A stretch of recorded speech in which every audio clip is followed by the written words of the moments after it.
Okay, it looks like the majority of folks have been able to enter the webinar. So thank you again for joining. My name is Christine Matsuda and I'm with Paʻakai Communications. I was fortunate enough to have the opportunity to moderate our last webinar about the Hoʻokumu Hou programs. And so I'm back again to help us answer some questions, which I'm sure a lot of folks have. And what we have new to cover today is the finalized program policies, which is, I know, something everyone was really, really curious about and anxious to learn more about when we got together for our last webinar last Friday. So thank you for joining. We really appreciate your time, especially on a Saturday afternoon. I'm going to introduce Managing Director Josiah Nishita to go ahead and open up the session for us today. Hello, everyone. Thank you for being here today. Really appreciate you all taking the time out to come and listen to all the great opportunities and programs that are available. You know, on behalf of Mayor Bisson and the county, we're really excited to bring these programs to you to really provide an opportunity today for us to be able to explain a lot of these things and, help and assistance that's really been a long time coming. As many of you folks know, August 11th, the intake and eligibility process will begin, and our team will talk about that here today. But, our goal and how we measure our success from the beginning was really to keep our people home. And these programs are designed intently on protecting and providing for our community members. So we really appreciate and thank all of those who participated in the other public meetings previously up to this date. You've really helped shape, our final programs and the specifications within them to make sure that we're meeting the needs of the community. So on behalf of Mayor Bisson and all of our county team, we really appreciate you all being here, and we're happy to continue to provide information and answer all the questions that you have. Thank you, Christine. Mahalo nui. So like Josiah said, we're just so grateful for everybody's patience and participation in learning about these programs. So just talk really quickly about our agenda for today. We're going to focus on updating you all about the final program policies that were locked in the last couple of days. And we're really happy to be able to share all of these with you in advance of applications opening on the 11th. So that's really what we're going to be talking about. We're going to do an overview of the key information, and then we're really trying to hold the majority of the time today to answer your questions. There were so many really, really thoughtful questions that came in at our last webinar, and we recognize the importance of just being available to address all of these questions that are, at a level of detail that really allow for folks to have a good sense of these programs and how they're going to work, and how these application processes are going to be. So the idea here is that we're really hoping to make sure everyone has the information they need to go ahead and start the application processes when applications open on Monday morning. And just a couple of things I want to make sure we point out in advance. One is that you don't need to go into the resource centers in order to open an application, but they're totally available to you if you would like to. The easiest way maybe to open your application process would be to go online and just get that started with the documents that you have available to you at home or digitally, or however you might have access. And then if you have questions, then go ahead and make an appointment or head on down to the resource centers. And Kukui from CNHA is going to be sharing more about that as we work through our session. But just wanted to make sure that we make that note up at the top that we expect it to be pretty busy. And so a great way to get started is to go online to start the online application as your first step on Monday. So a couple other housekeeping notes for today. The presentation is being recorded, and just like the last one, this webinar recording will be available on the Maui Recovers website. And we're really hoping that you folks review it and share it, right? If there are people who have other obligations this weekend, but still have questions about these programs, it's a great place to point them so they can learn everything that we talk about today and then follow up with us with any additional questions that they may have. We have similar group of folks that helped to present information the last time that we got together. And so we'll be introducing those folks as well. And these are the same people who have been working really hard on these programs to get them ready for launch, and the same people who are going to be with you every step of the way as we move through these application processes and into the program implementation. So we've got folks from the Office of Recovery, CDBG-DR specialists. We've got the HORN team, who are the contractors to the County Office of Recovery to handle implementation of these programs. We have the Kako'o Maui team, and then we have us from Pa'akai Communications, and our role here is to help with getting information out to the community about these programs. And so we're really honored at Pa'akai to be able to be of service to you folks in this role at this moment as these programs are starting to launch. Couple notes on Q&A. So we're going to use the Q&A function in the webinar.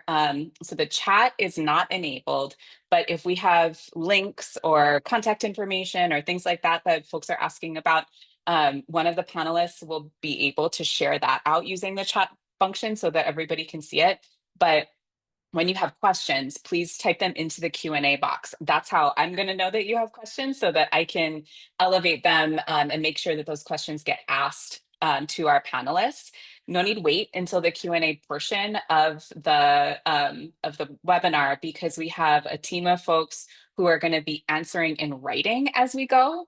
And if there's a question that seems like it's better to have the panelists kind of like weigh in on and really talk through, then we'll make sure that we get that in the lineup for the Q&A that we'll do after we're done with the presentation slides. So please, as questions come to you, go ahead and ask them, and we'll try and get through as many questions as we can during this session. If you have questions that don't get answered, we really encourage you folks to follow up with us via email or come into the centers and talk story with the staff. We really want to make sure that we're being as clear and transparent. These are a little bit complicated programs with more than one step to apply, right? And so we want to be as available to you folks to answer questions as we possibly can be. If we have unanswered questions from this webinar, what we'll try and do is make a note of your name if we are not able to get to them, and then we'll try and follow up with you using the email address that you used to register for the webinar. So we'll really do our best for that. Okay, so up next, I'd love to turn it over to John Smith from the Office of Recovery to talk about the program overviews. Mahalo, Christine. Mahalo, Josiah. Thanks, everyone, for being here. Really appreciated seeing probably a lot of you yesterday in person. Again, I hate that I can't see your face right now, but I got to see a lot of you yesterday. That was awesome. Hoʻokumu Hou, it's a new name for CDBG-DR programs. I like it much better, but Hoʻokumu Hou is really all about bringing folks home and safe, and providing hope and the means to get there. So we are really excited to share these 3 programs. All are tailored to this this disaster. So we have the first time homebuyer program. We're going to talk about that first today. We talked about it last time. We have additional details to provide for you, but really what it is if you were in a position where you maybe didn't think you'd ever be able to buy a home, this is the program for you. You can't have been an owner for the last 3 years. It's really meant to target the renters that were in Lahaina. Up to $600,000 in assistance from the county. That's our first program we'll be talking about.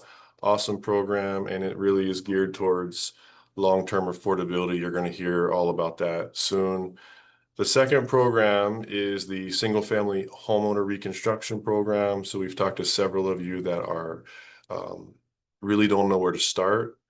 You're not sure how you'd ever get back, and that program's for you. So please come in and talk to us, go online and sign up for this program. If you own the property, but you don't know where to start, sign up there. And then the single family homeowner reimbursement program, this program is a result of listening to the community and looking at the stats that we have online in terms of how many people have already started building. And we'll be finishing relatively soon. So this program is geared to help on the back end of a build to help lower debt ultimately. So we're really excited about all three programs. Just a quick note that, we really pushed HUD to get programs that really felt right for this disaster. And we're continuing to listen to you folks and make tweaks along the way to make it work for you. So thank you for your comments. We really appreciate you. Looking forward to getting into this and getting more questions. So aloha, and I will turn it over to Christine and Jeannie, I think. Yeah, I'm really happy to introduce Jeannie from the Horn team, who's going to talk to us about the program details and specifically dial us in on the final decisions that were made about program policies. Thanks, Jeannie. Absolutely. Aloha, everyone, and mahalo for joining us on a Saturday afternoon. Definitely important programs to discuss. So I appreciate everyone taking the time to do this with us. So as John mentioned, we do have 3 different programs that are launching on Monday. We'll start with the Homeowner Reconstruction Program, talk through the terms for that one. As John mentioned, really the intention of these programs as a whole, but specifically this one, is to help folks to get home as soon as possible, and make sure that we're keeping properties affordable long-term for Kama'aina families, and setting local families up for success so that they both have access to affordable housing as well as can achieve long-term financial goals that each individual household may have. So for these programs, individuals who are able to participate to have their home reconstructed by the program will be required to agree to the terms. The terms include that the homeowner must live in the home. And if the homeowner chooses to sell in the future, the County of Maui or its designee gets the first right of refusal. The length of time for which these terms apply varies by the amount of assistance received by each household. So for households who receive up to $200,000, those terms apply for 5 years. For households up to $600,000 in assistance, those terms apply for 10 years. And for households who receive up to $1.2 million in assistance, those terms apply for a total of 25 years. So again, primary requirement here is the homeowner must live in the home. And if they do choose to sell, there will be a deed restriction and a mortgage document that allows the County of Maui to have that first right of refusal for that sale. We can go to the next slide. All right, so the reimbursement program works in a very similar way.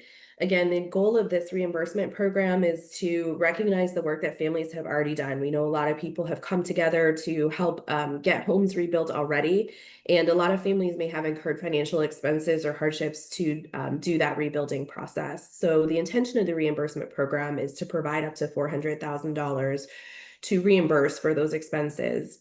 Important point on this one, the home reconstruction must be complete and have that final inspection before an application is submitted. Once the application's submitted and award is finalized, then the participant does have to agree, same terms as the reconstruction. They must occupy the home as their primary residence. And again, if they choose to sell in the future, must notify the County of Maui or its designee to give them the first right of refusal on that sale. So for the reimbursement program, any assistance amount provided up to $200,000, those terms apply for 5 years, and between $200,001 up to $400,000, those terms apply for 10 years. Next slide. Awesome. So the last of the 3 programs for launch on Monday are the First Time Homebuyer Assistance Program. This program is really intended to create affordable home ownership opportunities for renters who were displaced by the wildfires. It's also really focused on keeping properties in Maui County affordable over a very long period of time. So for this program, assistance can be provided up to $600,000. It's provided in whatever amount is needed, up to that $600,000 to provide for down payment assistance, closing costs, and even some other types of costs associated with the purchase of a home. In exchange for the receipt of these funds, participants are going to have to agree to purchase a single family home, a condo, or a townhouse in the County of Maui. They must live in that home, and if they choose to sell in the future, they must sell it at an affordable rate to an income qualified buyer. So there's a little bit of a formula behind this, but essentially, if you are interested in this program, submit an application, and program staff will work with you to figure out what that resale price is in the future, and hope to get you that down payment assistance program. So the terms for this is a 99-year period that will be applicable or enforced through a deed restriction on the property. And I think that covers it. Awesome. Thank you, Jeannie. So next we want to hear from Kukui Kiahi, who most of you probably already know, and is going to be the face along with her team that's going to be helping through the application process. So Kukui, thanks for telling us a little bit about how that's going to work. Thanks, ladies. Yes, good morning. Hi, everyone, or good afternoon, actually. Yeah, we're going to go over what it looks like for ways to apply. So first, I just want to make it out there and put it out there that our team is still the same team that you all have been working with for the last 2 years. Same familiar faces. You might have some new faces in there, but you're going to still have the same ones that you've seen time and time again, whether you walk into our Kahului office or Lahaina office. So there'll still be us here ready to help you. We're going to be the ones helping you with your applications assistance is going to be our primary role. We're going to be the managers helping you with your cases, making sure that we collect all the documents as needed, making sure you're on track. So that will kind of be what my team's role will be. We'll still be here with smiley faces to talk story if you need us to, but that's kind of the role that our team will be playing. So we're just helping you along with your application process. So there's a few ways to apply. As I mentioned earlier, one of the very more simpler ways for you is going to be just applying online. There's no rush to make it into the office the day of. You can get started online. And online you'll have the ability to start your application. If for some reason it's not something for you, we can also at that time book your appointment online so that you can come in and sit with us. And we'll have a designated time slot for you, so you will get the undivided attention from one of our team members. That website is hoʻokumu.mauicounty.gov, as it says on the screen. And right at the very top, there's a little blue link that says you can click here to make an appointment. And then that's where the application will be launched live on Monday, August 11th. We mentioned that there was going to be an app. It's definitely in the making, so it's coming soon. And for all of us that are a little bit more tech savvy, this would be great for us to use. And then again, our centers are going to be open for this intake. Is going to be the Lahaina Recovery Center at the Lahaina Gateway, right next to Sherwin-Williams, in between Ace and Ross, and then our very original office at Maui Mall at the Kakoma Resource Center. Yeah, so just a reminder, like it's going to open, but there's no rush to have to come in. You can get started online. You can make an appointment, so you make sure you're a dedicated time slot with someone to talk story and get through all the work. And then, prepare yourself to get some of the paperwork together. But just again, my team is ready to continue to serve our community on the next pivot of making sure that we're on the right road to recovery. Mahalo, Kukui. Thank you. Okay, so we're going to get into some Q&A. We have a lot of questions that we know folks have been asking, and we've been hearing great feedback, really, really thoughtful feedback, both in these sessions, but also as we're having conversations with you guys just in community spaces. So we updated the FAQ that we're sharing here. There are also going to be FAQ documents that are available in the resource centers and online. For some of these questions that we're hearing a lot of, and then we're going to continue to update that as we go, and we learn new things and encounter more of these really good, really thoughtful questions that you folks have. So we have some new questions that we've added to this since the last time we got together last Friday. So Erin, would you join us, Erin Wade, Deputy Managing Director, to go ahead and answer these questions, address these first couple of questions? Sure, I'd be happy to. Thanks, Christine. So one of the primary questions was how do we arrive at the terms and the timeframes for the project? Full transparency, we went back and forth a lot about what could work and what the needs were, and listening to what the community brought forward in both of the meetings that happened last week. So I think we've had 10 or more meetings this past week, to settle on terms, which we hope is a balance between folks wanting like really extended long-term affordability and being able to provide survivors the best path forward to get back into their home. So That discussion and multiple discussions really allowed us to dive deep and engage with community members and understand their needs. So anyway, it was multiple discussions. That's how we ended up arriving to it. And then just with the understanding that, as you saw those tables, is essentially the more money that's borrowed or the more money that is utilized from the program, the longer the term is that we're asking you to be have that be the homestead for you. So that's kind of the process. And why we had the tiers just because of the amount of money in each tier. Can I opt into longer affordability terms? Absolutely. So a lot of the folks who have developed programs that have the longer term affordability came to us, and actually they asked, can we put something on the website that allows, or on the intake that allows for you to voluntarily participate in a longer time frame? And we thought that was a great idea. So you'll see that during intake. It might be a question for you, but it's totally optional, but it's up to you, especially on the rebuilds, what you would like that affordability period to be. Awesome. Thank you very much, Erin. So we'll go to the next set, and I'll talk us through some of these. These are conversations that I've been having a lot of with folks as we've been starting to talk more about this program and get closer to the application period. So a couple of things. These are long-term commitments that we're talking about. In some cases, it's up to 25-year, as Jeannie was just showing us on those tables. And then if you choose to opt in, it's a 99-year. So throughout those periods, if we're transferring those properties to heirs and the next generation, will those requirements and agreements travel with the property? The answer is yes. If the property transfers during that compliance period, whichever compliance period you fit into, that probably in most cases, those agreements will go with the property. But if you have very particular circumstances, the county is willing to work with you and understand that sometimes these things might need to be evaluated on a case-by-case basis. So that's definitely a conversation to have. Then next, if you choose to participate in this program, and then you get a few years down the road and you realize actually you want to do something different, and you say, okay, I'm going to repay the grant and sell my property before the term is up.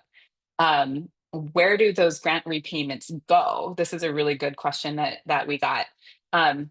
The answer is that if you choose to repay the grant, and that could be, as you're selling your property, it's part of that transaction, you repay the grant money that you were awarded.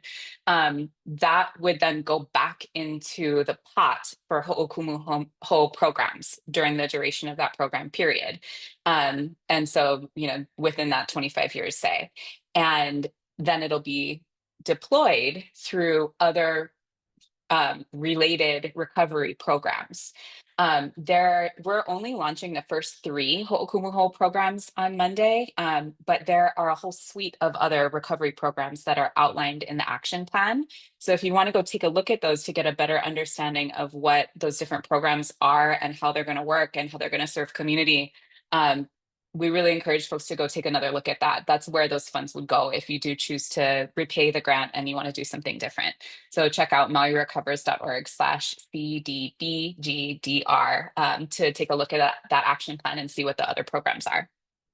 So let's go to the next slide. And John, would love to have you talk about this set of questions that we're hearing a lot of as well from folks who are right in the middle of the rebuild process. They didn't want to wait for this program. But now they're wondering, okay, well, if I haven't yet finished, what do I do? Where do I fit? Right. So so if you're in this category and you're in the middle of rebuilding and the 3 programs that we just discussed don't really fit you, that's okay. We still want you to come in, or we still want you to go online. There'll be another box to click.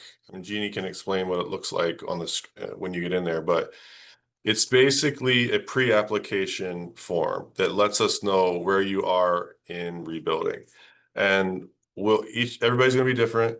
And we're going to look at your situation and see whether or not it makes sense for you to be a referral to another non-DR program. That's one option to help you finish your construction, or for you to just go ahead and wrap up your build and then come into us for a reimbursement.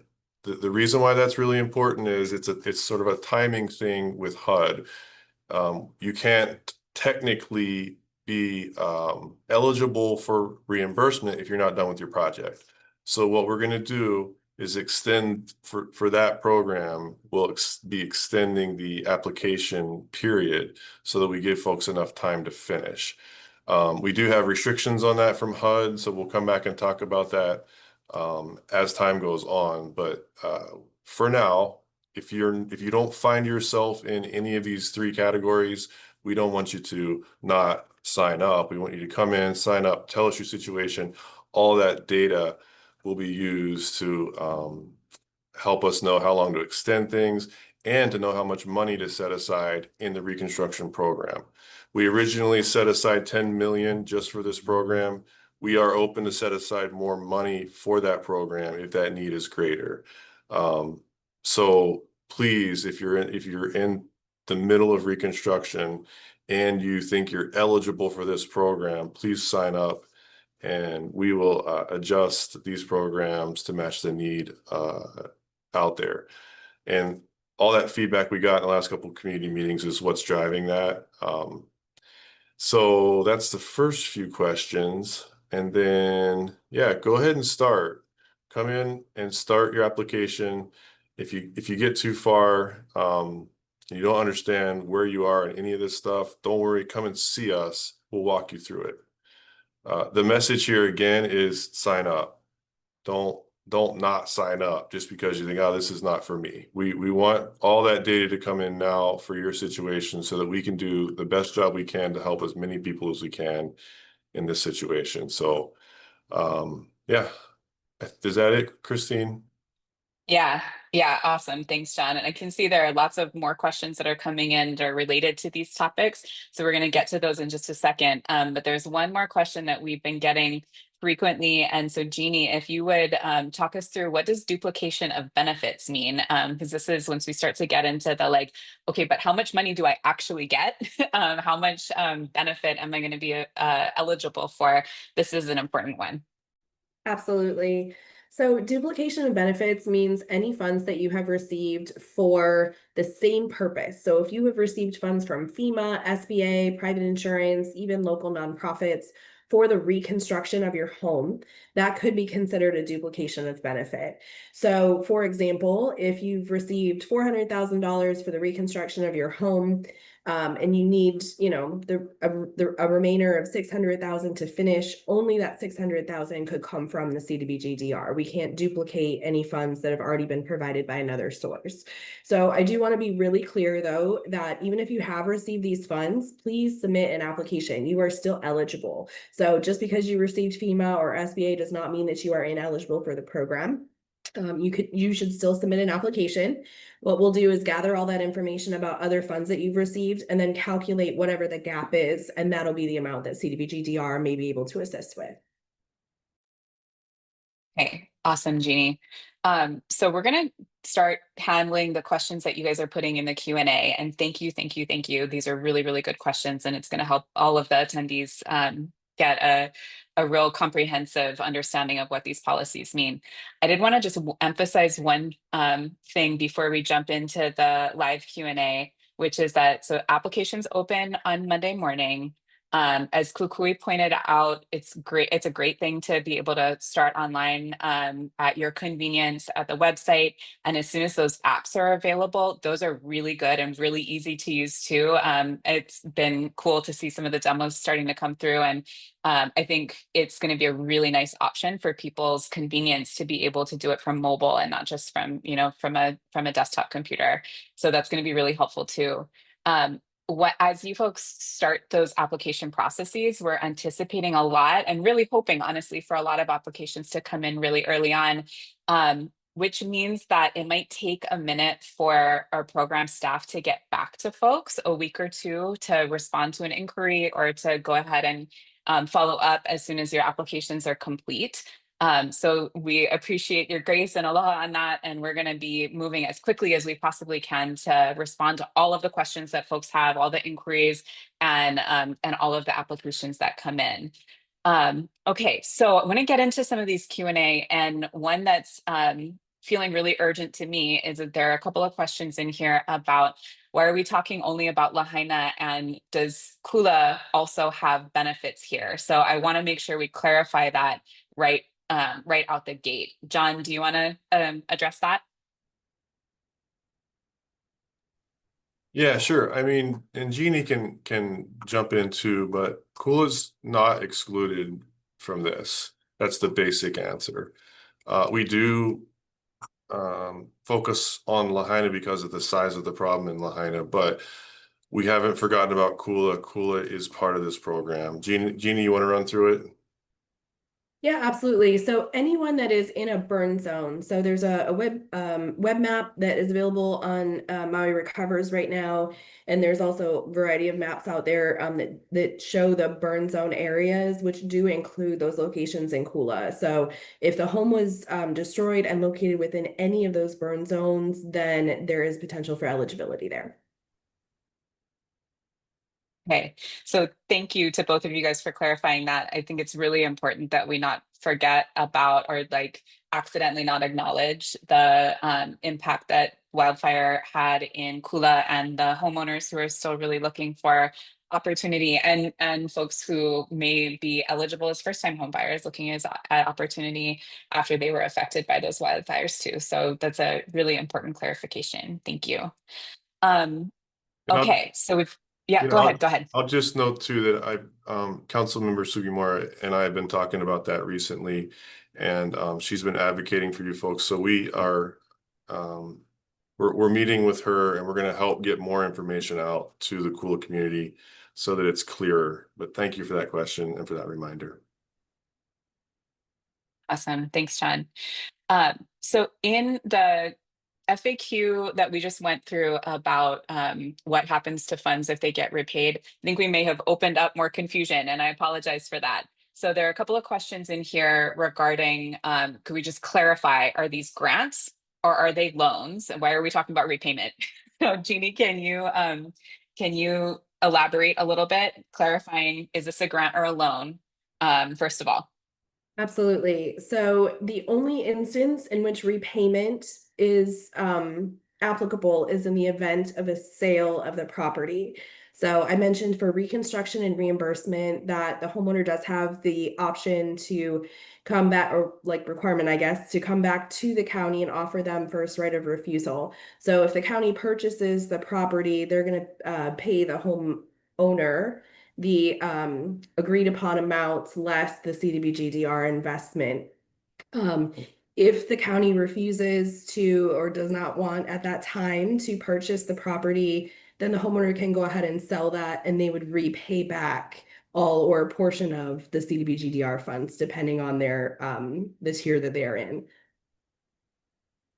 Thank you, Jeannie. So just again, the clarification on that is that if you commit to a certain term of you're going to live in the house, and then before that term is up, you change your mind, that would be the situation. But other than that, it's a grant. Yeah, and Jeannie, can you talk about the first-time homebuyer program and why that's different? Because I think that's really important too. Absolutely. So the intention of the first-time homebuyer program is really to create a renewable source of affordable housing in the county of Maui. So with that program, there's not a repayment back to the program. Instead, the compliance for that is in the event of a sale, it gets sold at an affordable rate to a low-income buyer. So the program will get paid back. Instead, it'll be supporting housing for another low-income individual in the future.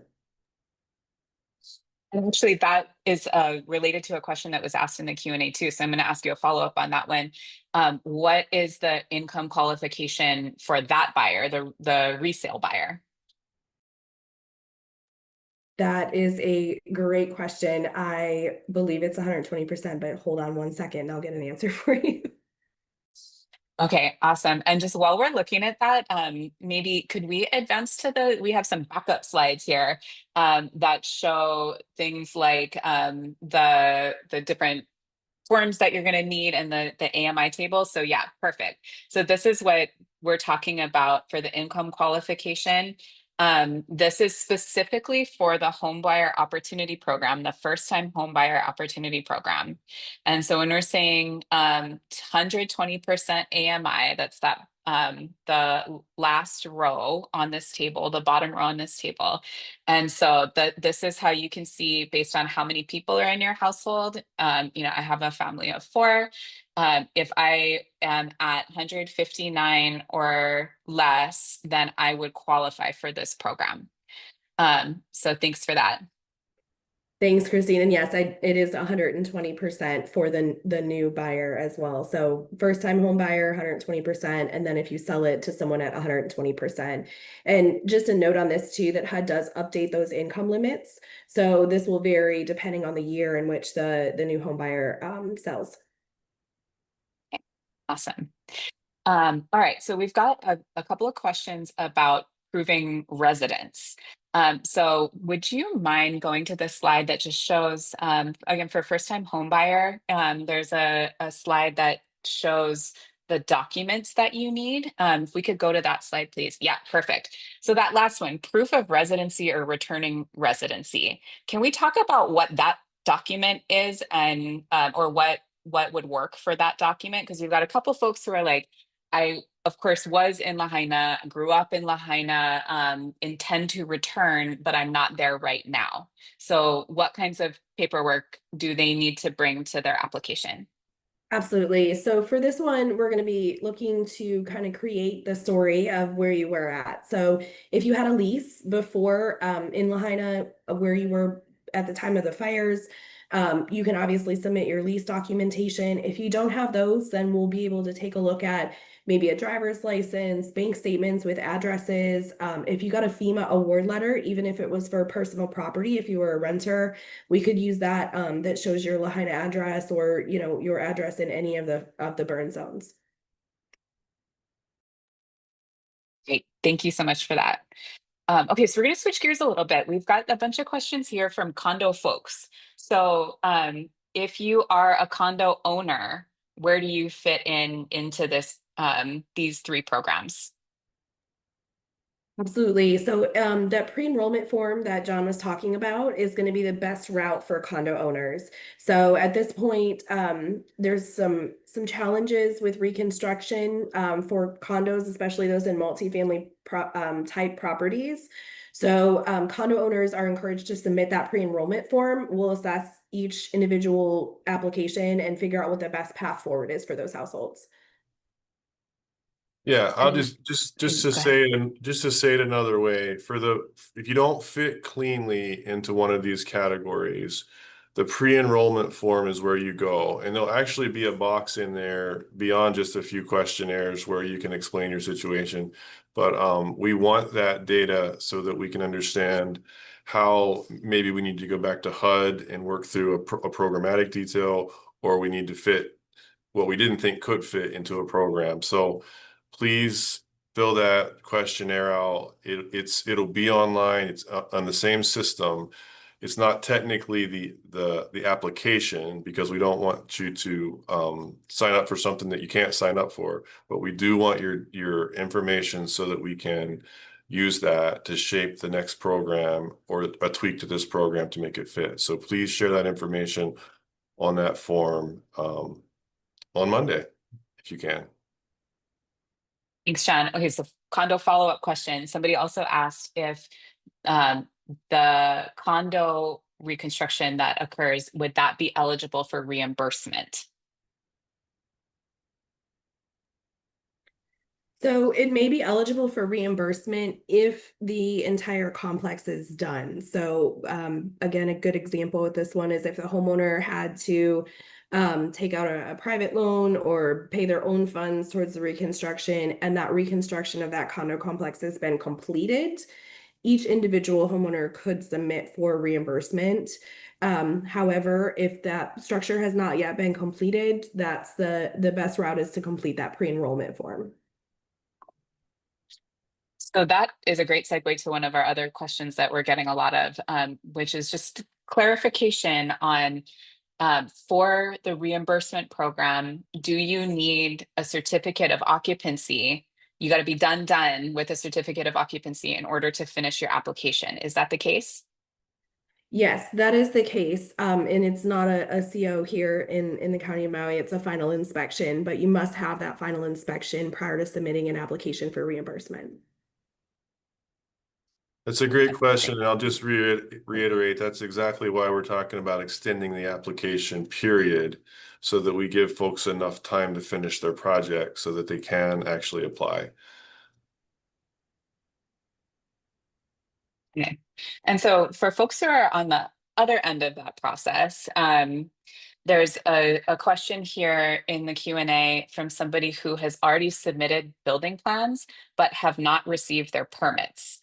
So what is the best thing for that family to do? So on the reconstruction side, it sounds like reconstruction might be a path for them. It's important, I think, to explain a little bit more about how the program itself works. So once an application is submitted, reviewed, and eligibility is confirmed, then the program actually assigns a construction manager to do the work on the project. The homeowner would also be responsible. Thank you for pulling that up. The homeowner would also get to pick from a standard set of plans. So if the applicant has some plan sets in place already, unfortunately, they would not be able to use those for this program. However, they would be able to select a new set of plans and proceed with those through this process that you see on the screen. Yeah, that's great. Thank you very much, Jeannie. All right, so I'm just taking a quick look at all of, thank you, all of the really good questions that are coming in. There's a kind of cluster of questions here about the staffing and the support for this for applicants who are going to be going through this process, knowing that there's a lot of applications coming in and a lot of community members who are going to be really curious. So a couple of questions, I'm going to group them together for us. The one really good one is who are all of the people who are coming in to support the county with additional capacity to make sure that this runs smoothly? So I'll invite Kukui to answer that. And then maybe John, if you want to weigh in to talk about additional capacity that's supporting specifically the Office of Recovery.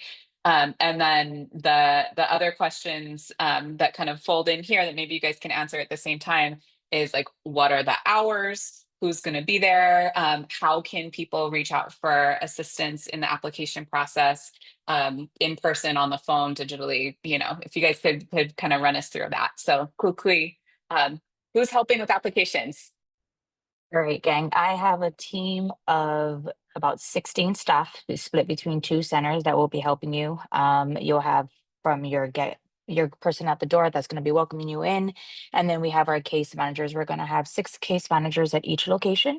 We'll have a couple of leads there as well to help. And then once we are done, the question was asked, what happens? Once we confirm eligibility on our end, we'll go ahead and transfer it over to the county's team that will do final vetting. Our office hours are going to be, we just changed them. So they're 8 to 6, Monday through Friday. And we will be doing by appointments only on Saturdays. So a lot of time to come in, talk stories, schedule your appointments. And we have more than enough staff to definitely help control that. Thanks, Kukui. And the Office of Recovery's been ramping up since last year. So we have, I think right now we're at about 30 staff overall. We plan to ramp up even further, so we are hiring. But right now, the CDBG-DR team has, I think there are about 15 staff total. There's a lot of work going on behind the scenes there. So there'll be a handoff. And then our Horn team, of course, is here on island, and they're ramping up to wherever we have a need, they ramp up for us to meet that demand. So we know it's going to be a big, slug of applications starting Monday. we'll be there. We'll have extra staff on site on Monday, actually all next week. And then we expect it to level off, but there's a lot of work, and you guys, I'm sure the questions are about that. So we're ready to do it. And then if we see a need to ramp up even further, we can do that. So we're ready to go, both on the CNHA side, on Christine and the Pa'akai side is going to continue to help us communicate this. And then internally, we've ramped up as well. So great question, but we're ready. And guys, what time are the applications going to go live on Monday?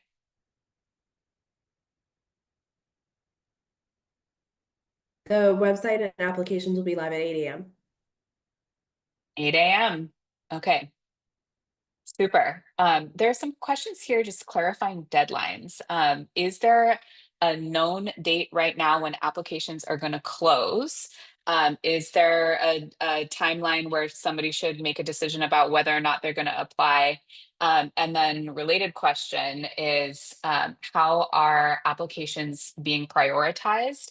And specifically, is this first come, first serve? So Jeannie, do you want to tackle some of that, and I'll ask you guys some follow-ups to make sure we get all of those different facets of the questions answered? That was a lot of questions. Can you repeat the first one again? Yeah, absolutely. What's the application period? How long is this going to be open? And what does the deadline kind of decision-making timeline look like for people? Okay, applications will be open approximately 6 months. As John mentioned, the county is considering potentially extending that for the reimbursement program to allow folks to finish up their construction. Okay.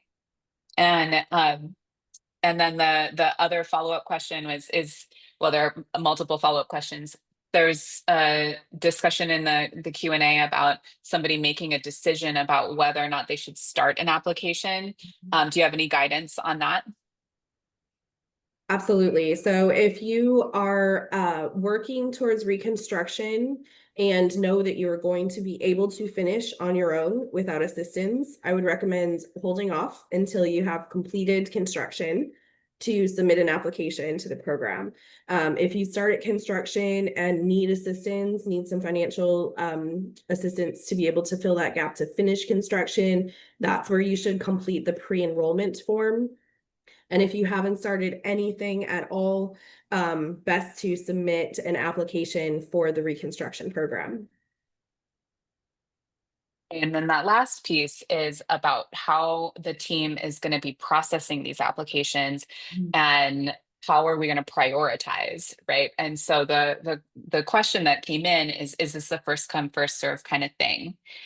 So I'd love for you to address that a little bit as well. Absolutely. So applications are prioritized by certain prioritization criteria that are outlined in the action plan. First priority are those households with the lowest income and with folks in the household who may have a disability or a kupuna in the household, or even children in the household. So as those applications come in, those ones are processed first. And then from there, we go up to the higher income limits and those other households that maybe don't have those age dependent household members. So that is on the reconstruction and reimbursement side. Applications for first-time homebuyer assistance are prioritized based on households that were displaced renters, so displaced by the fire, and have an income at or below 80% of the area median income, and then moving up in income limits. And then eventually for priority phases 3 and 4 for homebuyer assistance, it'll be households anywhere in the county of Maui, not even just those that were displaced by the fire. If I can, I won't use numbers, but basically, if you're a kupuna and there's kids in the house and you really need help, that's who gets prioritized first for all this stuff. And then once we know that we've served that community, then we start going higher on the scale. That's the simple version of it. Hope that helps. Yeah, and I guess the thing that I would add, which is a question I'm sure people now are thinking about, is okay, so how do you know when you've gotten all of those folks and you've taken care of them? That's why we're really hoping that folks will apply early. and not wait, right? Even if you're just starting your application, it's important to the county to be able to know that you're out there and that you might be interested in participating in this program. If you are a household like the one that John just described, because certainly what we don't want to have happen is that you get to the very end of the application process period, and somebody says, oh, actually I do want to apply, and the process has kind of been marching forward and decisions are getting made about how to allocate the funds. So please encourage your friends and your family and your neighbors to at least start their applications now, so that the county will have a sense of who's out there interested in participating in this program, and can use that information to prioritize these applications in the way that Jeannie and John just described. So, our team and the CNHA team are going to be working collaboratively with the county to just get out there and make sure that folks have this information and can make the decision about whether they want to participate. And really appreciate Kokua from all of you guys who are so involved and engaged in this conversation to help share that information too, so that folks can decide whether this is something that they want to potentially participate in. Christine, if I can just add, one other question popped up kind of related to this. Someone asked if they will not know if they're going to get assistance for 6 months. So that is not the case. We do process applications as they come in. So no one will be waiting until the closing period to find out their eligibility. We'll be working them as they're coming in. Just reemphasize what was stated before. We do anticipate high volume. So please give us a little bit of aloha as we're working to process these and the time frame in which you hear back from the case management team. Yeah, thank you, Jeannie. So I'm really stoked about this question that just came in, because it's not something that we've had a chance to address in these webinars so far, but we've totally been talking about it in some of these community spaces. So I'm going to read the question because it's really carefully worded. Since this is a publicly funded program that many residents will want to access, can we explain what federal or third-party systems applicant information will be entered into and what PII safeguards are in place?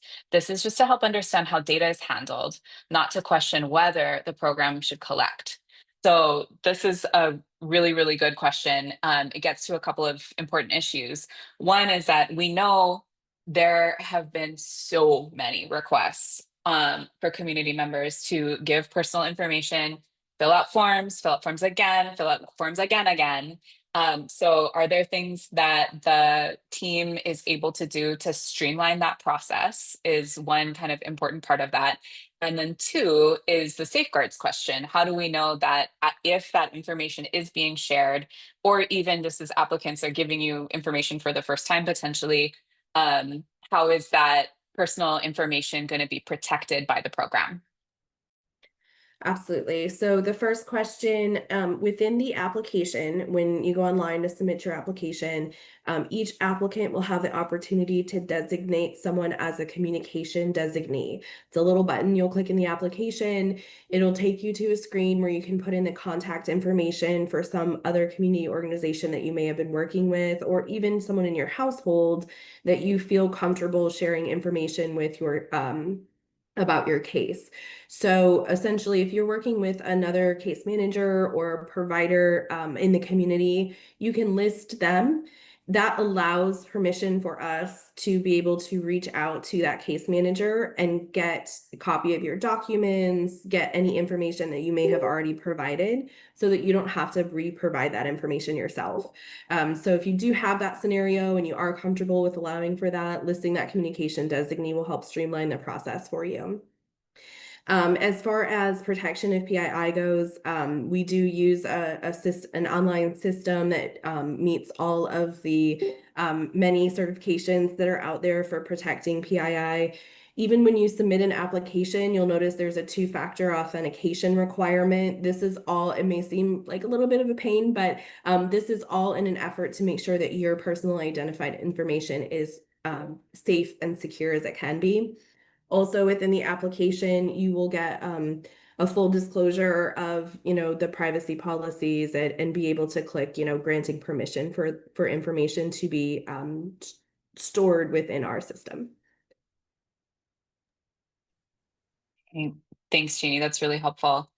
So there's a good question here about the repurchase provisions. So that's one of these new things that we're introducing today as part of the finalized program policies, that for reconstruction and reimbursement, part of what folks are going to be asked to agree to is that the county gets the first right of refusal, county or their designee, to purchase the home if the program participant decides to sell it. So the question is, will a special fund be established for repurchase by the county? But if there's any other kind of context that John, you want to add about how that will work and how you guys are thinking about that, maybe why that provision was added, would love to learn more about it.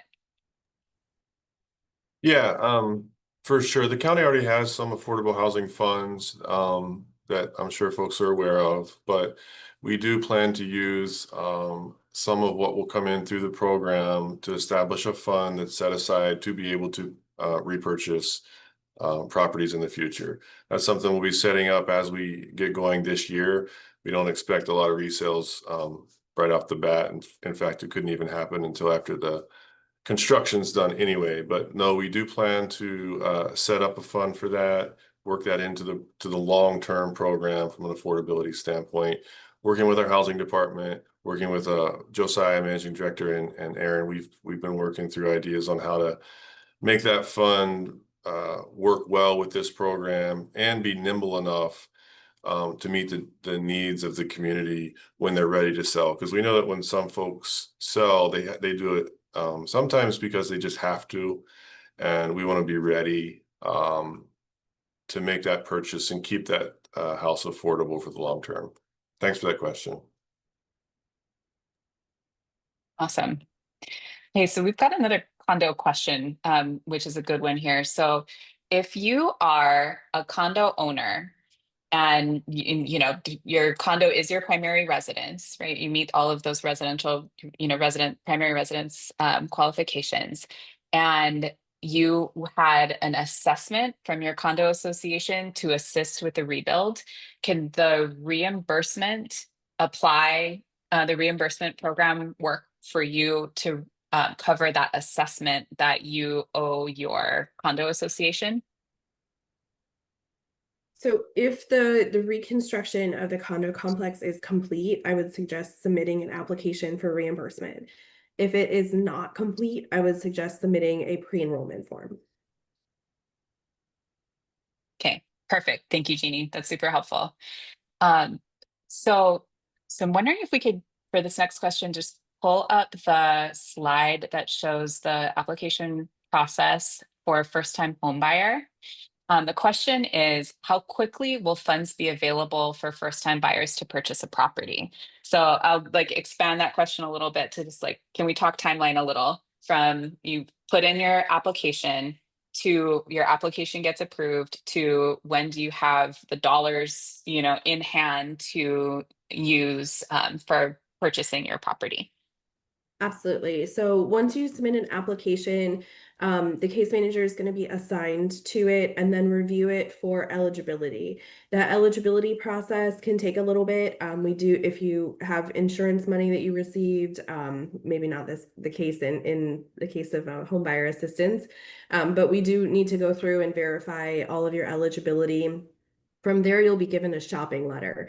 That shopping letter essentially tells you how much you might be eligible for and allows you to work with a licensed realtor and make sure that you can go out and find a house. The shopping letter allows you about 6 months to locate a home. However, if you're making progress, that can certainly be extended. And then from there, once you find that home, you'd come back to your case manager, let them know. We'll complete the final underwriting and the compliance checks needed, including an environmental review on that property that you found. And then we'll move it forward towards closing. So the timeline is going to vary by every individual case, depending on how long it takes for the home to be located and how long it takes to get your eligibility documents back. So if you had to give it a ballpark, Jeannie, just to try give our best shot to answering this person's question, from having their application approved, like determining that, you know, their application is closed and they're eligible to being able to purchase a home, how long is that window? Yeah, so I think from the time, if we have all of your eligibility documents until you get that shopping letter, probably about 30 to 45 days is a decent estimate. Okay, awesome. Thank you. Super helpful. Okay, let's see, what else do we have here?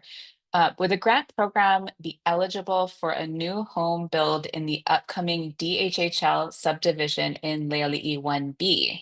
So this is a scenario where the affected beneficiary lost their home in the wildfires and are on the DHHL wait list. Perhaps their name might get called up and they are offered the opportunity to come on to DHHL. Can the rebuild happen on DHHL land if the DHHL beneficiary gets called up on their, you know, they come up on the list?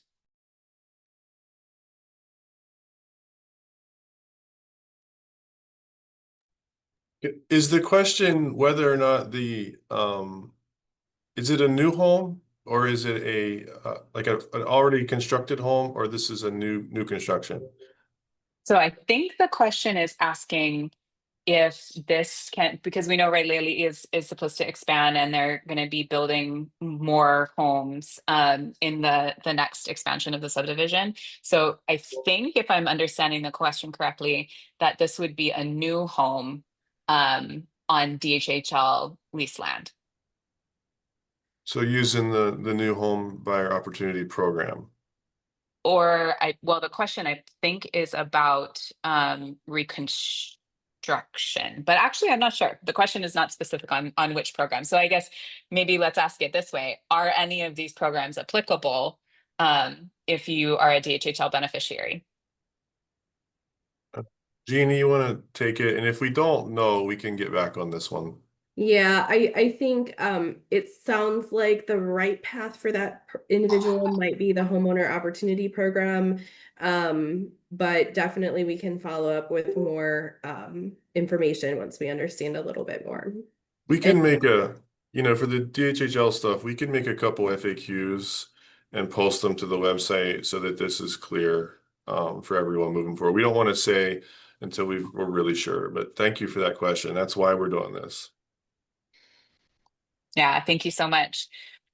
So related, different scenario, people are also asking if you can use the first time homebuyer program to buy property that does not have a house on it. So, you know, some of the scenarios that folks are putting forward is like, there's a lot and you could drop a prefab tiny home on it, or there's a lot that they might want to buy and then over time build a house there, but not, you know, not necessarily buy a lot that already has a residence on it.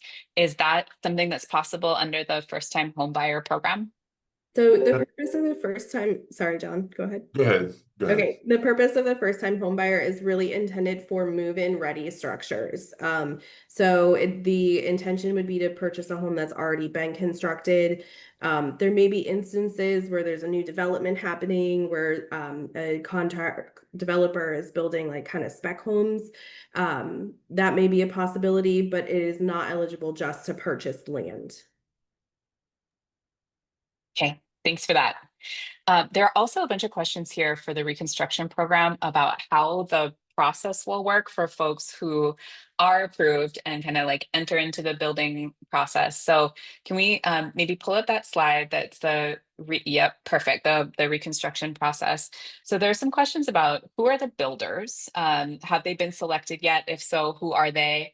And how will the contractor assignment work? I know we already talked a little bit about selection of plans, but maybe we could just talk through that part of it a little bit more. Who are the contractors that are going to be working on this, and when will that be determined?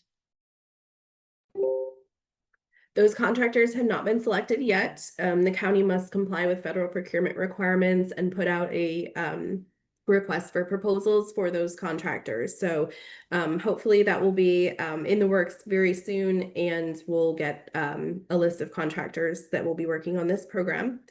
Contractor assignment is based on a multitude of factors, including capacity and experience of the contractors, and also taking a look at where other work is happening and making sure we're being as efficient as possible. Great, thank you very much. The next question is a sort of related to the duplication of benefits question that we were answering earlier, but it sounds like we need a little bit more clarification here. What kinds of benefit or assistance counts as duplication of benefit when we're talking about these programs? So let's say, specifically we're talking about a reconstruction program participant. If they received rental assistance, say from FEMA, for example, does that count as benefit that would offset what they might be eligible for a reconstruction grant? So the real key in duplication of benefits is funds that have been received for the same purpose. So rental assistance is for a different purpose than the reconstruction of your home. So rental assistance funds received are not considered a duplication of benefit. Okay, super. That's really, really helpful. And if folks have any questions about what kinds of documentation they need to provide about the different benefits that they received, that's absolutely what all these folks are here to help answer. I'll also just do a little follow-up plug here that there's the Olive Kukui's team that's going to be in the centers ready to answer questions and help folks through the applications process. I wonder if I could get you guys to also just talk about ways that people can ask questions via the website and phone if they are unable or would just find it more convenient to reach out that way instead of go into the centers. How does the phone system work, and where can folks go to ask questions via email or website? That's me. We're going to open a shared mailbox. It's going to be info@mauioor.com. We will have numbers coming up shortly that when we go live, and I'll forget what the number is off the top of my head, but we will have phones. We're currently still using our office line for Hoʻokumu Maui, which is 808-204-2722. But specific to this program, it will be 808-865-4007. And all of this will be going live next Monday. Awesome. Thank you, Kukui. Okay, so here's another question for eligibility. Is there an asset limit? This person said, I have some savings, but my income has been very low, inconsistent after the fires. Just really trying to understand whether that's a factor in what the eligibility determination is going to be. So again, the question is there an asset limit? So this is a little bit of a change since the last time we met as we finalized program policies, but there is no asset limit in these programs. Yep. Thank you for clarifying that, Jeannie. So last time we got together, there was still some asset limit discussion under consideration just for the first-time homebuyer program. And to just emphasize that now for all three programs that we're talking about here, asset limits are not a consideration that are going to be looked at in your application to determine your eligibility. It's really more based on that AMI question. Okay, so let's go back to the construction process question or topic. There's a question here. Do you choose the housing plans and contractor that builds your home? And can it be a multifamily home? So an example is if you had before the fire or you want to build now a home that can house multiple family members or have an ohana unit. So okay, this is a three-parter. So part one, do you choose the plan? Part two, do you choose the contractor? Part three, what kind of homes are going to be available for folks to choose from? Okay, so the plan, there will be standard plan sets. All the standard plan sets are single family homes, so not anything that is multifamily. The plan sets will have a various range of square footage. The county, through the action plan, has determined that the last pre-fire permitted square footage of the home that existed before is the range that will be offered to the homeowner through this program.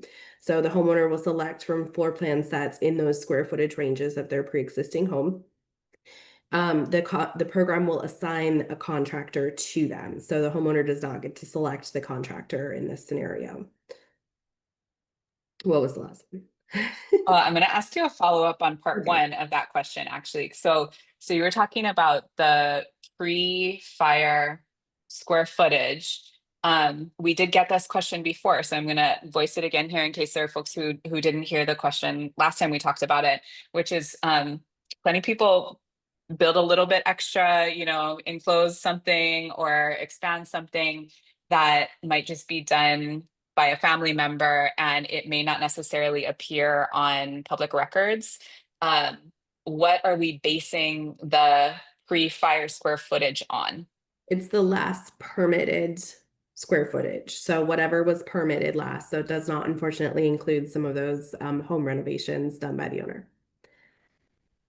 And then so the part three of that three-part question was what kinds of homes are going to be available for folks to choose from?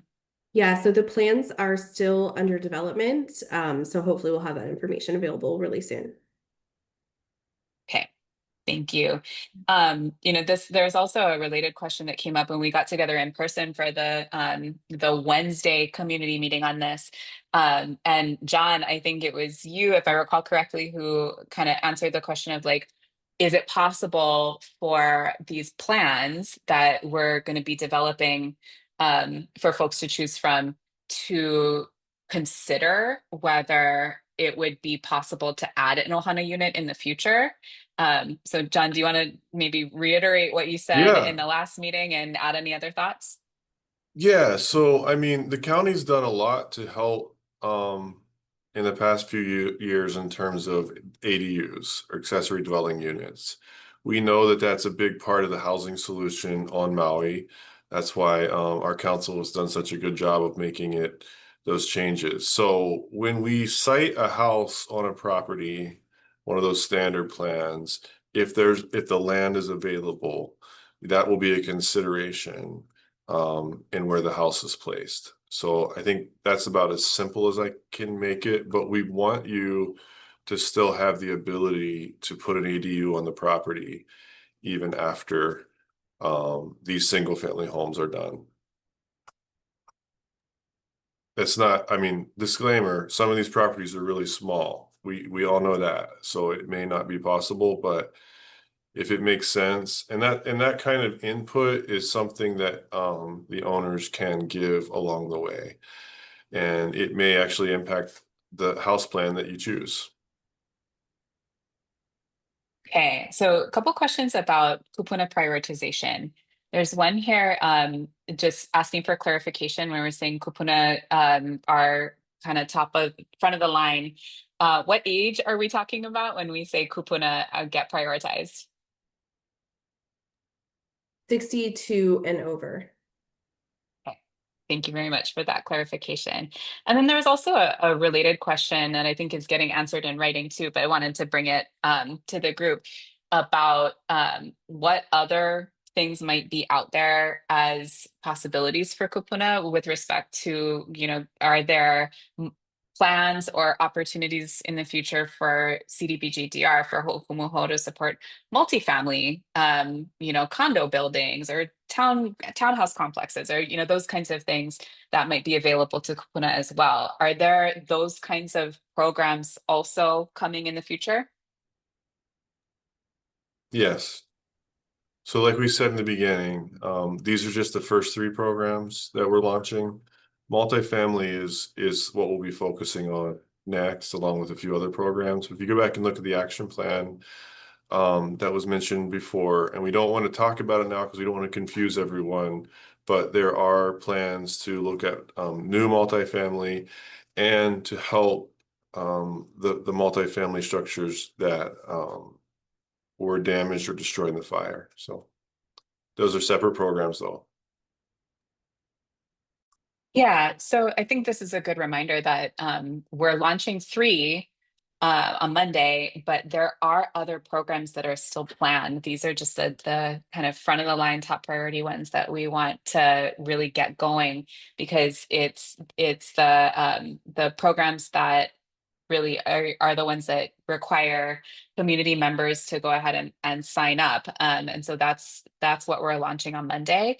But please do take a look at that action plan, and we'll share that website again for folks if they want to look at the action plan to see what other programs are going to be getting up and running in the months to come. So thanks very much for that clarification. And Christine, I'm kind of reading the questions as they come in too. I just want to take a note. Like, I'm getting the sense that everyone thinks that you're going to apply and you're going to have a house like, right, like really, really soon. I want to make it clear that's not going to happen that fast. This is the intake process that we're launching. And I'm not saying that. I just want to be real with everyone. Like, a reminder, we just got the money in May. And we are launching now so that we can take in everyone that and shape these programs to make them work. But there's a lot of work to go, and it's going to take some time. Typically, these programs sometimes can be a year and a half before the first house gets built. We're definitely going to shoot to beat that, but that's the kind of time frame we're talking about here. And I don't think we would be doing you a favor to say that, oh, we're going to just start right now. That's not true. We're starting the intake, and we're going to work as fast as we can to move this along. But please apply. Please apply. Thanks. So, John, one of the reasons why we like you is that we really appreciate the real talk. So thank you for laying that out. And it's important to be honest and transparent about even the things that might be a little bit hard. So again, just to reiterate what John just said, in terms of timeline, he said that the average, I guess, or expectation based on past experience with these kinds of things is like a year and a half before the first homes are fully built. But again, the goal is to move faster than that. But I think it's really useful to have kind of set that timeline expectation for everybody, so we kind of know what ballpark we're in. So thank you for that. Well, Christine, I'm glad you said you still like me, but yeah. Okay, so we've got a question about the reimbursement program. Will volunteer built plans be accepted as CDBG-DR qualified? So I think this is a specific question that kind of opens the door to a bigger set of questions. So there have been amazing efforts put forth by community organizations and just like kokua from friends and family and people who want to help everybody get back on their feet to start getting construction going in all kinds of different forms. And so how do those kinds of homes fit into these grant program structures? So there are a couple layers of questions there, right? Like this one in particular is asking about the plans and if that's something that, is eligible if you have one of those kinds of houses. And then I guess the other question that is the next layer down from that is a duplication of benefit question. So what gets reimbursed if you had donated labor or donated materials or anything like that as a part of a rebuild that's already underway? Yeah, so a rebuild that is already completed, someone seeking reimbursement, applicants would be required to submit documentation of expenses that they incurred. So obviously, volunteer labor or volunteer plan sets are not going to be expenses that they incurred and would therefore be eligible for reimbursement for. So any expenses incurred for materials or other things like that for the cost of reconstruction of the home could potentially be eligible if the home's been completed. And then back to the plan sets thing. So again, those are still very much under development for the program. So at this moment, we do not exactly have those plan sets available for review.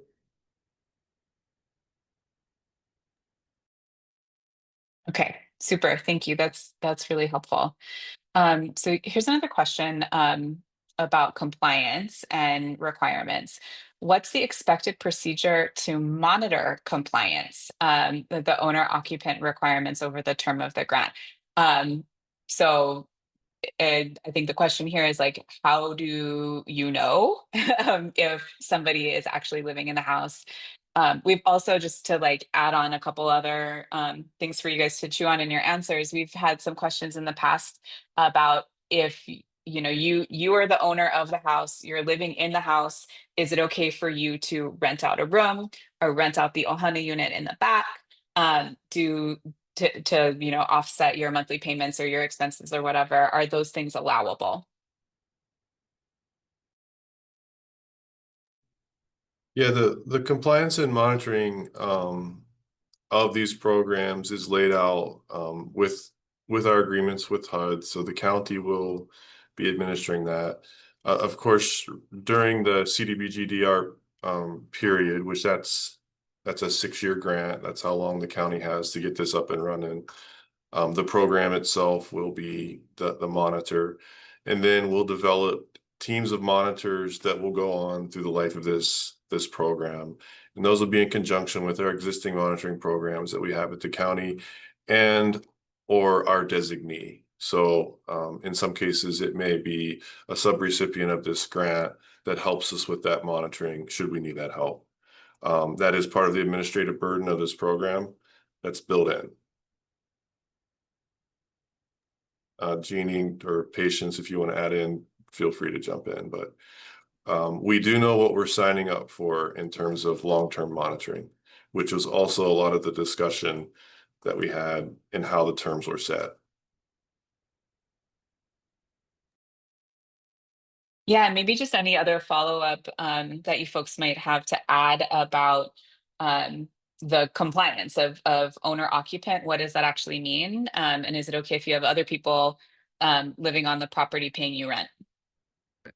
Yeah, so as long as the applicant maintains the residence as their primary residence, meaning that they live in it for the majority of the year, that they do have a homestead exemption on the property, those are going to be the requirements that the county will be looking at to make sure that they're occupying it as their primary residence. So short answer, yes, it's okay, as long as you still live on the property. You have to live there as your primary residence, yes. Okay. Okay, that's a really good clarification for folks. I know something a lot of people had questions about. We're getting a number of follow-ups about this DHHL question. And so I want to just acknowledge that this is a really important issue set to understand really, really well.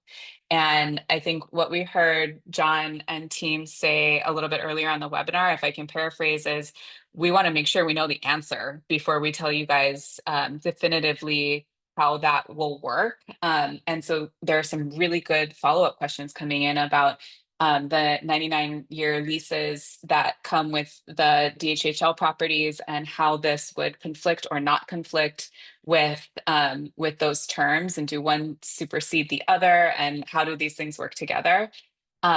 What we would appreciate is a little bit of grace to go and make sure that we really understand that before we come back to you folks. And we will follow up on those questions and make sure that we get them added to the FAQ on the website. And if necessary, you know, happy to work directly with DHHL to make sure that everybody understands how these things fit together and that we can all be answering the questions consistently, and that the determinations are made to get you folks the answers that you need. John, is there anything that you want to add on that? Yeah, I mean, it's complicated, and I know that's not the answer, but we actually have met with DHHL to start to talk about the interaction that we could have on projects, and we have thought through these questions some, but because there's a duplication of benefit potential, and because the federal government rules and regs are vast and varied, and especially in terms of how duplication works, it really is, it's legal questions that we need to, you know, consult with our attorneys on before we just say, yeah, it's going to work or no, it's not going to work. So it's a question that we're diving into and have been, but we'll produce clear guidance for that as soon as we can. I don't want to discourage anyone from applying. Don't hear like, oh, it can never happen, but please continue to apply. But thank you for that. Thank you for that, Grace. And just like in the spirit of like, let's be real and call it when we messed up. I think in a previous conversation, and honestly, I don't recall if it was the in-person meeting or the webinar that we did, somebody answered that DHHL would be excluded. I think that was not the right answer at the time, because what John is saying right now, if I'm tracking this correctly, is that we don't yet know exactly how it will work. So we should not have said, no, DHHL beneficiaries cannot participate in these programs, because we're still working on the answer to that. Is that correct, you guys? I mean, I think it's a fair statement for sure. Thanks, Christine. Okay, so we have another question here about eligibility for the first-time homebuyer program. How long is the eligibility determination for a first-time homebuyer?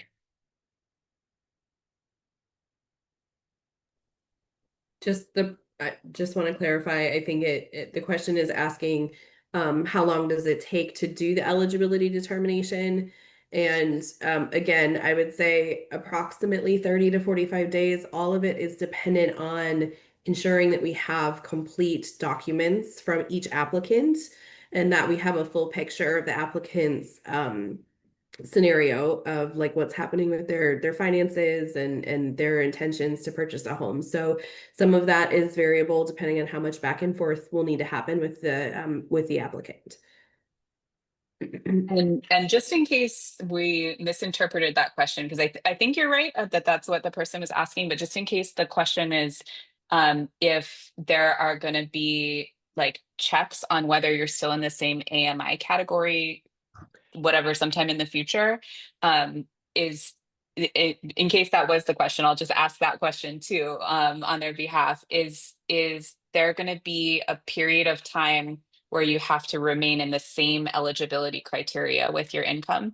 Yes, income is recertified every 12 months. So if you get into the process and have a challenge finding a home and that income certification expires, then at the 12-month mark, you would need to provide updated documents and be recertified.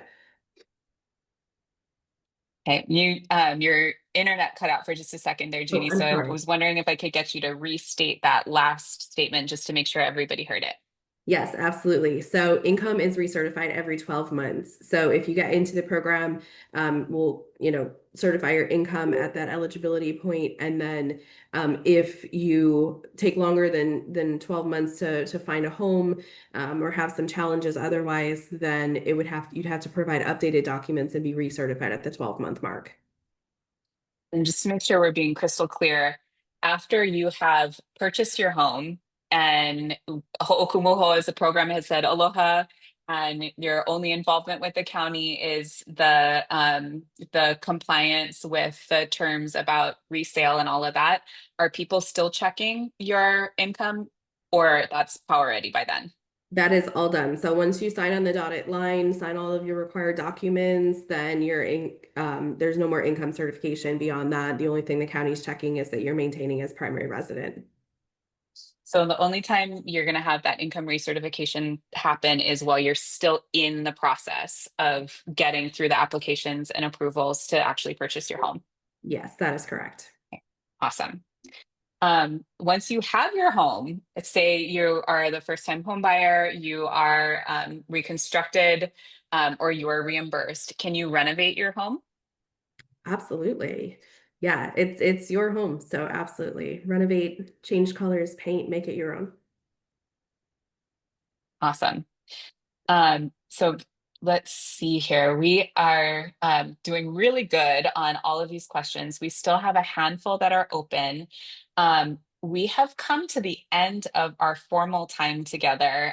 This has been a really awesome 90 minutes of information sharing.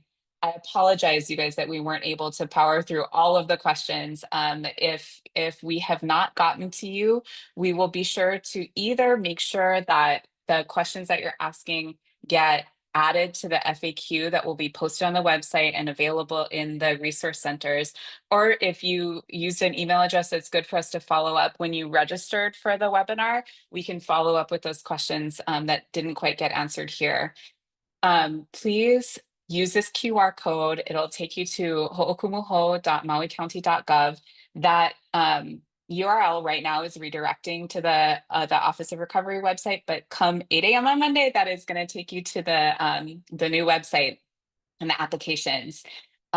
So I want to just, recognize we're going a minute or two over, but just want to give our panelists an opportunity to say kind of any closing words, any things that they want to emphasize that came up in our session today, and any last, I guess, encouragement or thoughts in advance of the applications opening on Monday.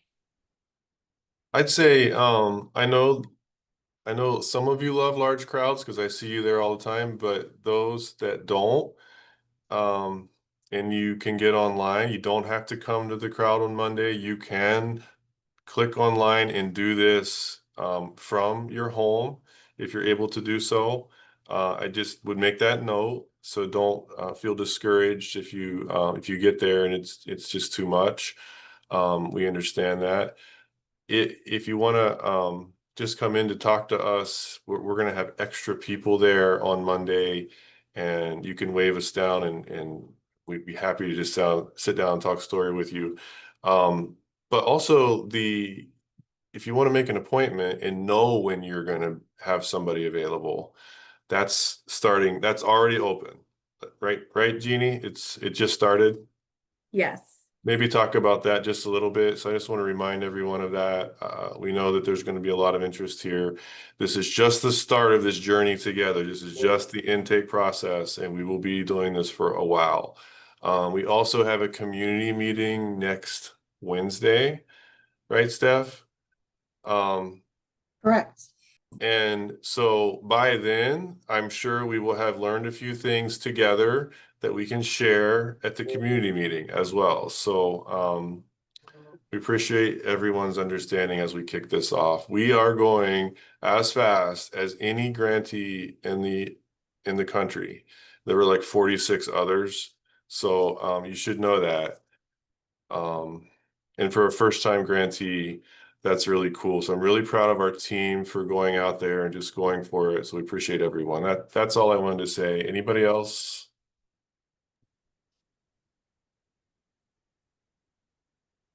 I think I just wanted to second John on having grace and patience with us. This is the very first step. It is the intake. We will have as many hands as we can to help.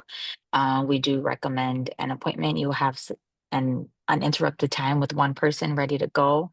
But we just appreciate everyone's grace as we kick off a new program. Yeah, I second and third everything everyone else said. The link that Christine has on the screen right now is the link that you can go to schedule those appointments. Again, definitely recommend the fastest path or easiest path of going online to submit an application. It's not an overwhelming application process. It's a lot of basic information. Even if you don't have your documents ready, you can still submit the application. So give that a shot. And if not, then visit the website. And we look forward to launching on Monday. Yeah, I hope you'll find I did a fake one where they set up, say, John, try this, and it was like super easy to navigate the system. I think you guys will really appreciate that. We put a lot of thought into the questions and how the documents are uploaded and stuff like that. So hopefully you'll find it user friendly. I'm really looking forward to seeing everyone on Monday. Aloha. Hey, mahalo, everyone. Thanks so much for your time. Really appreciate you asking all of your questions, because all of those really hard questions, thoughtful questions, detailed questions help all of us understand the programs better. So for some of you, we'll see you folks on Monday. If not, please reach out for any additional questions that you might have through the website, the phone lines, and of course the in-person resource centers. So mahalo nui, we really, really appreciate your time this afternoon. Aloha.